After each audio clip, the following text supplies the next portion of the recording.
জামাত ইসলামের পক্ষ থেকে আপনাদেরকে আন্তরিক অভিনন্দন ও শুভেচ্ছা জানাচ্ছি। প্রিয় উপস্থিতি, লম্বা চড়া কথা বলা যাবে না। আমরা উঠান বৈঠকে যারা আয়োজন করেছেন তাদেরকে ধন্যবাদ জানাই, মোবারকবাদ জানাই।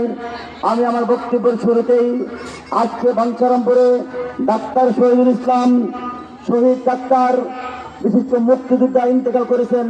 ইন্না লিল্লাহি ওয়া ইন্না ইলাইহি রাজিউন।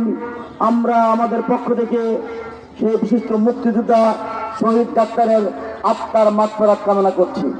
আল্লাহ পাক ওনাকে সহ ৭১, ৫২, ২৪ যত মানুষ বাঁচার জন্য, দেশের জন্য, বৈষম্য দূর করার জন্য দুনিয়া থেকে বিদায় নিয়েছেন, আমার আপনার আব্বা আম্মা সকল কবরবাসীর আত্মার মাগফিরাত কামনা করছি। রব্বানা গফিরলি ওয়া লিওয়ালিদাইয়া ওয়া লিল মুমিনিনা ইয়াওমা ইয়াকুমুল হিসাব। প্রিয় উপস্থিতি।